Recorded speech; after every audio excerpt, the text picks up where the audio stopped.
Imagine being a marketing executive at one of the world's biggest brands. You've signed a deal with an athlete you believe in. You've planned your campaigns, set your budgets, and prepared your product launches months in advance. Then the WBC happens. Shohei Ohtani happens.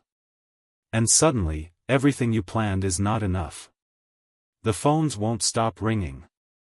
The website crashes. The product sells out before noon. Your team is looking at you saying, "It's impossible to keep up." That is the reality for Ohtani sponsors right now. And today, we're going to break down exactly why, and what it tells us about just how enormous Shohei Ohtani's influence has become. To understand the panic, you first have to understand what the WBC did for Ohtani's profile, not just in Japan, but globally. The World Baseball Classic already had the baseball world buzzing. But when Ohtani stepped onto that stage as the face of Samurai Japan, something extraordinary unfolded. He wasn't just pitching. He wasn't just hitting. He was carrying an entire nation on his back, and doing it with a calm, effortless excellence that the world had never quite seen before. The final game alone, where Ohtani faced his own Los Angeles Angels teammate Mike Trout in a legendary strikeout to seal Japan's championship, became one of the most watched moments in baseball history. Clips went viral across every social media platform. Sports fans who had never watched a single baseball game in their lives were suddenly sharing that clip. Suddenly searching his name. Suddenly wanting to know everything about Shohei Ohtani. For sponsors, this wasn't just a spike in popularity. This was a cultural earthquake. The kind that brands dream about but almost never experience. And the brands attached to Ohtani's name were sitting right at the epicenter. Ohtani's sponsorship portfolio is one of the most impressive in all of sports.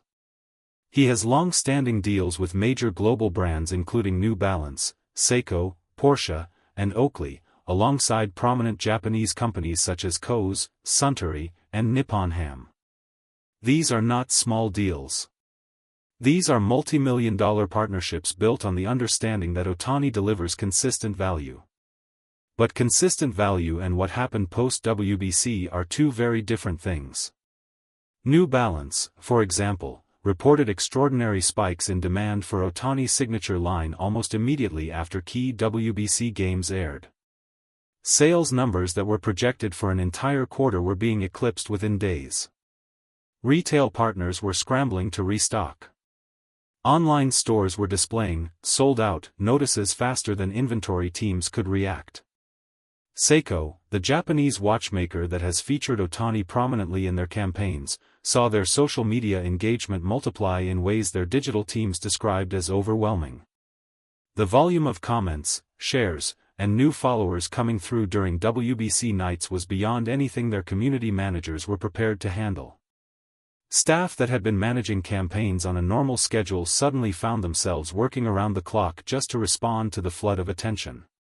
And this wasn't limited to Japan.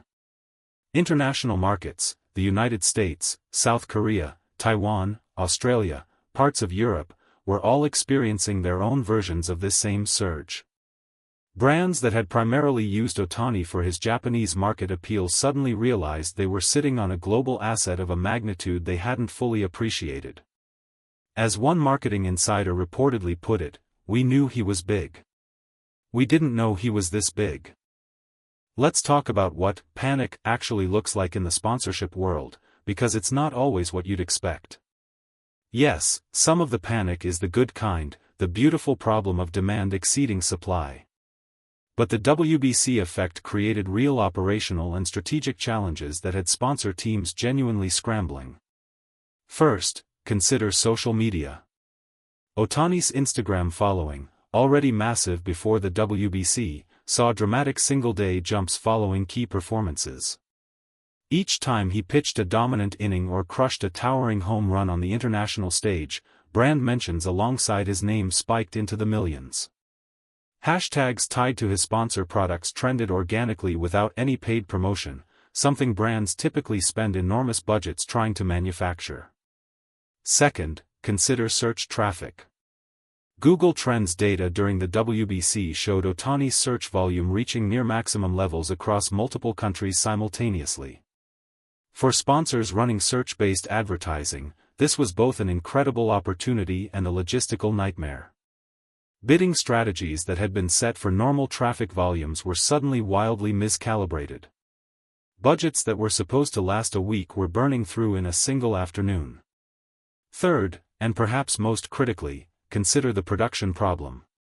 Sponsorship campaigns are not made overnight. The commercials, the product lines, the limited editions, the co-branded merchandise, all of it requires months of planning, production, and logistics. When the WBC amplified Ohtani's profile so dramatically and so suddenly, brands found themselves in the frustrating position of having incredible demand and not enough product or content to meet it. New campaigns hadn't been produced yet. New stock hadn't been manufactured. New creative hadn't been approved. The infrastructure simply wasn't built for the scale that Ohtani's WBC performance created almost overnight. Hence, it's impossible. Now here's the deeper question. Athletes have great tournament performances all the time. So why did Ohtani's WBC moment hit sponsor ecosystem so much harder than, say, a great Super Bowl performance or a dominant Wimbledon run? The answer lies in what makes Ohtani fundamentally different as a marketing figure. Most star athletes have one primary identity. They're the fastest, the strongest, the most skilled at a single thing. That makes them appealing to specific audiences and specific types of brands. But Ohtani defies categorization in a way that makes him universally compelling. He is simultaneously the best pitcher in the game and one of the best hitters. This alone is historic. No one has done what he does at the level he does it since Babe Ruth, nearly a century ago. But beyond the statistical achievement, there is something about how Ohtani carries himself that resonates across cultural boundaries in a rare way. He is humble. He is disciplined. He is quietly funny. He is deeply respectful of his teammates, his opponents, and the game itself. He picks up trash from the field because he believes in returning good fortune to the environment. He eats carefully calibrated meals in silence while his teammates marvel. He jokes with younger players to put them at ease. He is, as Yu Darvish so perfectly summarized, truly amazing as a person. This combination, once-in-a-century athletic ability wrapped in genuine humility and warmth, is extraordinarily rare. And for brands, it means something very specific: he can sell to everyone. Young fans love his highlights. Parents trust his character. Japanese audiences see a national hero. American audiences see the future of baseball. International audiences see a global superstar who never seems arrogant or out of touch. There is almost no demographic that Ohtani alienates. For sponsors trying to reach broad audiences across multiple markets, that is priceless. And the WBC simply proved it, at scale, to the entire world at once. So how are brands responding to this new reality? Because smart sponsors don't just scramble to catch up, they rethink their entire approach. Several of Ohtani's major partners have already begun restructuring their deals and their planning framework specifically around the unpredictability of what we might call Ohtani moments, those explosive spikes in global attention that now seem to occur multiple times a year. The new approach involves what industry insiders call surge readiness. Rather than planning campaigns on fixed calendars, brands are now building flexible content pipelines that can be activated quickly when Ohtani is in the spotlight. Pre-produced content that can be deployed within hours. Pre-approved messaging for various scenarios. Inventory buffers specifically maintained for Ohtani-related product lines. Some brands are also investing more heavily in digital-first strategies precisely because digital assets can be scaled and distributed much faster than physical products. A limited edition sneaker takes months to produce. A limited edition digital collectible or a social media campaign can go live in hours. There is also a growing conversation among sponsors about the value of exclusivity. As Ohtani's global profile continues to grow, and with his move to the Dodgers bringing him into the largest media market in baseball, the competition to be associated with his name is intensifying dramatically. Brands that locked in deals early are now sitting on assets that are appreciating in value faster than almost anything else in sports marketing. Looking ahead to 2025, the key question for every Ohtani sponsor is, can he possibly sustain this level of impact? And the honest answer, based on everything we know about how Ohtani operates, is yes, and possibly more. He is now fully healthy after recovering from his Tommy John surgery. He is pitching again at a high level. He is hitting with the same devastating power. He is in Los Angeles, one of the most media-saturated cities in the world, playing for a Dodgers team loaded with talent and championship expectations. The stage has never been bigger. The audience has never been larger. And Ohtani, based on his track record, tends to perform at his best precisely when the stakes are highest. For sponsors, this means the WBC effect was not a one-time event. It was a preview. The wave of attention, the sold-out products, the crashing websites, the overwhelmed social media teams, all of that is simply going to become the new normal for brands associated with Shohei Ohtani.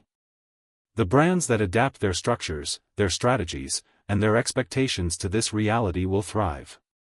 The brands that continue to plan around a normal athlete will keep finding themselves saying the same thing over and over again, it's impossible to keep up. Shohei Ohtani is not just an athlete anymore. He is a global phenomenon. A cultural force. A marketing category unto himself. And the WBC simply showed the world, in the most dramatic way possible, exactly what that means for every brand lucky enough to have his name attached to theirs. The sponsors aren't panicking because things are going wrong. They're panicking because things are going more right than they ever imagined possible. And in the world of sports marketing, that is the best kind of impossible problem to have. If you enjoyed this breakdown, make sure to like and subscribe, because Ohtani's story is only getting bigger from here. And we'll be right here to cover every moment of it.